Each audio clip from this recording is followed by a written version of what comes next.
Hello ladies and gentlemen, and welcome back to my channel for another third-party, unlicensed 1/6 scale figure unboxing and review. Now today we are taking a look at the Toys era The Patriot, aka John F. Walker as Captain America from the Falcon and the Winter Soldier. Now I was hoping that Hot Toys would make this guy, but as the months started to tick by, it seemed like, no, they weren't going to get this done. Luckily, Toys era were up to the task. Now, I did get mine from toyswonderland.com. I have popped the link in the description below, but do bear in mind, once again, this is an unofficial, unlicensed figure. This is by no means a promotional video. This is a review on a figure I picked up for my own personal collection. While you're down there, why not hit that subscribe, bell notification icon, and join button, so you're notified as soon as a brand new review goes live on the channel. As for the box art, it's pretty simple. This textured white wall in the background, a red star, and of course, John F. Walker with this glossy silhouette front and center. On the side of the box, that image wraps around. On the back, some blood, plus Captain America's shield. Now, that's kinda cheeky by Toys era, because unfortunately this guy does come with a shield, but it's not a bloody one. I would have loved to have seen two shields here, one with blood, one without, but nevertheless, we will discuss that a little bit more later on. First, in-hand impressions are surprisingly positive. I'm already loving the look and feel of the outfit in hand. What we are going to do now, though, is get all of his accessories laid out in the light box, take a closer look at everything he comes with. Starting off with the display base first, it's literally as simple as they come. It's rectangular, done in a Hot Toys style. You've got some concrete style flooring with this textured print up on top. The nameplate section is completely blank, thank you Toys era. Then up top, a regular crotch grabber. One of the things that I was most excited about is the new cap shield. You may be thinking, Justin, what are you talking about? It's Captain America's shield, but no, look a little bit closer.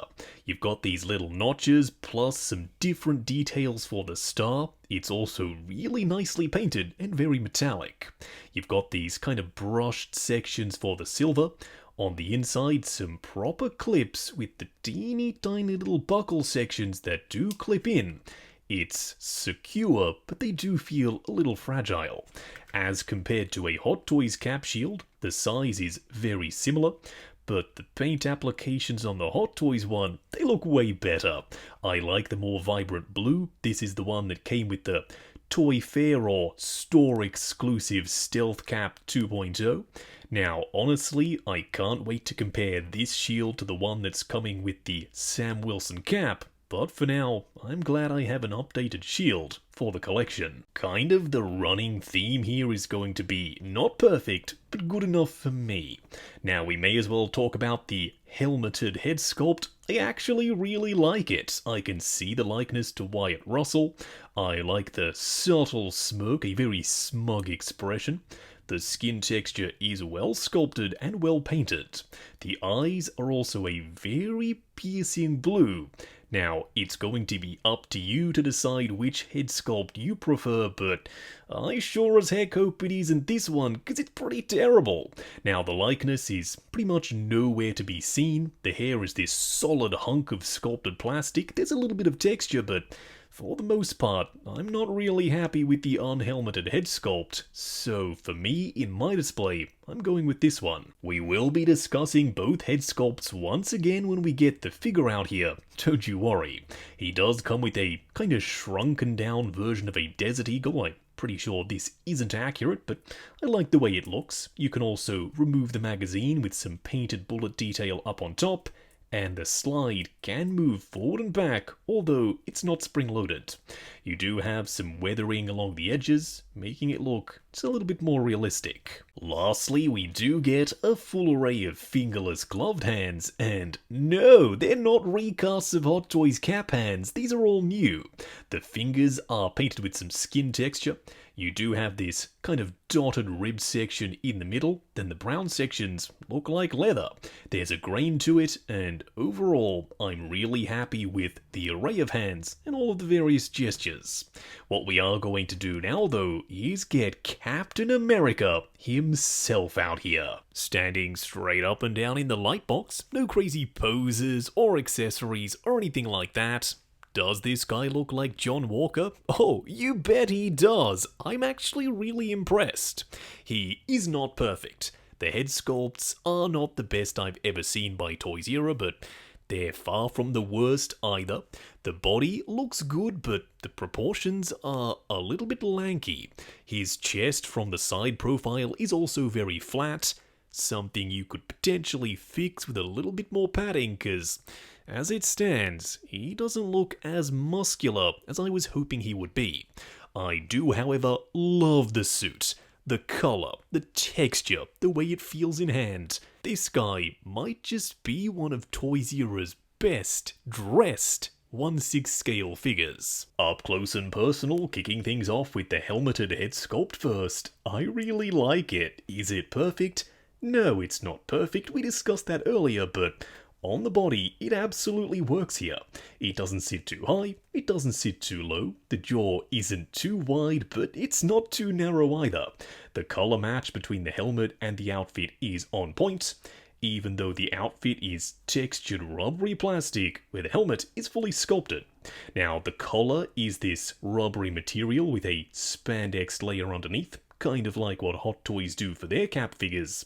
In fact, this entire outfit does feel eerily similar to a Hot Toys Captain America.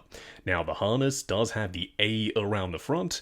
Someone said that wasn't accurate, but it does match with the A star on the top of the helmet and the A star on the back of his harness as well. I don't want to be overly mean because I know artists, real people, actually worked on this head sculpt, but it's terrible. I'm sorry, it doesn't look anything like him. It almost looks like a caricature of John F. Walker. Maybe that's what they were going for, but I like to think they try and get these darn things as accurate as possible, and this just ain't it. It's too big, it looks goofy on the body, the skin texture is very soft and smooth, so like I've already said a couple of times, I'm going helmeted in my display. The material for the suit itself is awesome. It feels exactly like a Hot Toys Cap figure. Who knows, maybe Toys Era raided a Hot Toys factory and ran away with all this textured rubbery plastic, cause it feels legit. The red sections are a nice deep rich red, love the colour of the navy blue. He's got these big honkin' shoulder pads which bulks him out just enough so he fills out the suit really nicely. Now unfortunately, he does have the textured shoulder pads that I like, but the US flags are wrong. They're supposed to be going the other way on both sides. I was hoping these were on Velcro so I could simply switch them, but no, they're glued in, so unless you want to do some permanent modding, these aren't accurate to the real-life suit. He does also have these very baggy, shiny satin spandex sections. Now, if only they were a little bit tighter, they would look a lot better, because it does make him look a little bit too chunky. Also, the belt does ride really low. In the show, it kinda sits up around here, but in figure format, if you move it up to where it's supposed to be and kinda get everything to look in proportion so his torso isn't really long, you expose the top of the pants, and yeah, that looks really unsightly. You also have these rubbery plastic gauntlet pieces that are movable, independent of the suit itself. If you're wondering how the shield works, well, no need to wander any further. It simply attaches on with the clips and straps, just like Hot Toys. Now, I was praying for magnets. I know it's not accurate. Technically, the straps should be there, but magnets would have been way simpler, and they had the separate gauntlets. They totally could have done it, but they stuck with the straps. I guess if it ain't broke, don't fix it. The pants are made of the same rubbery textured fabric as the upper torso, although they are a separate piece and they are adjustable. So if you want them to sit up a little bit higher, you can do that. If you want them to ride down a little bit lower and make his torso look even longer, yeah, you can do that as well. Now, he does have a holster on one side. You can remove the pistol, of course, it's a separate piece. although when you slide it in, it is really secure. You do have some rubbery textured knee pads, just like the shoulder pads, although these do have a little bit of weathering on the surface. It's subtle, but it's absolutely there. Then coming down to the boots, oh yes, a split cut boot design. Thank you, Toys Era. I like the wrinkling, and I like the way they're painted with some dirt and grime in the crevices, making them look slightly more weathered. Then on the underside, some fully sculpted in tread. For a quick side-by-side comparison, here we have the Toys Era US Agent Captain America John F. Walker on the left, and the Hot Toys Bucky from Falcon and the Winter Soldier. Although, honestly, looking through the lens right here and now, it kinda looks like the Toys Era one is the official product, and Hot Toys is the third party. What do I mean by saying that? Well, what the hell are the proportions on Bucky? His head is huge, his body is really skinny, his neck is really long. I don't know what happened with Bucky, but the more I look at that figure standing next to Captain America, he starts to look worse and worse every time. Also, Bucky is a little bit taller than Cap, although it shouldn't really be that way. Now, I don't know if Toys Era are to blame or Hot Toys are to blame by making Bucky a little bit too tall, but Wyatt Russell in real life is 6'1", and Sebastian Stan is 5'11". Going over articulation, do bear in mind this is my personal copy of the figure, so I'm going to be a little bit more careful. Starting off with the head sculpt, it's on a fixed neck with a ball joint at the bottom. Looking forward and back, swivel and pivot just a little. The arms will go up to there, the shoulder pads do get in the way unfortunately. Going forward and back, butterfly joint at the shoulder that also hinges up and down. Swivel at the bicep, ratcheted bend at the elbow that does get you just past 90, and of course a regular 1/6 scale wrist peg. The torso does crunch forward and back, swivel and pivot. The legs will go forward to there before they really start to fight you. Going out to there, swivel at the upper thigh. Ratcheted double bend at the knee, once again going just past 90. Then down here for the ankle, a split cut boot design and a double ball peg. Wrapping up on the Toys Era John F. Walker Captain America from the Falcon and the Winter Soldier. I'm a huge fan of the show. Not everyone is, but I am. Therefore, when Toys Era said we're making Zemo, we're making Cap, I was all in. But that doesn't mean I was automatically going to say good things. I mean, I'm going to be a little bit more transparent than usual. Some people say, Justin, you always say good things. Justin, your reviews are predictable. Justin, you're clearly being paid to say those predictable good things. No, I'm not. It's up to you whether you believe me or not, but I could not care less if you buy this figure or anything else. I just want to review cool toys, and I want to add more 1/6 scale figures to the collection. This guy's not perfect, but I think he's really good. He's missing the bloodied shield, not ideal. He also has an absolutely terrible unmasked head sculpt, but luckily the helmeted head sculpt is more than good enough to carry this figure. The body is proportioned just okay. He's kinda tall and lanky. The articulation is slightly limited thanks to the suit, but in the right pose, he absolutely sings. Is this guy going to go in the display or back in the box? Oh yes, this one is 100% going in the collection.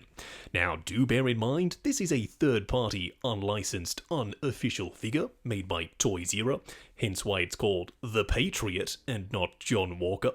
I have popped the link to toyswonderland.com in the description below because that's where I got mine for reference purposes only. This is by no means a promotional video, this is a review on a figure I picked up for my own personal collection. While you're down there, why not hit that subscribe, bell notification icon and join button if you like the sound of seeing your name in the end credits of my reviews. Like, comment and subscribe and we'll catch you in the next video.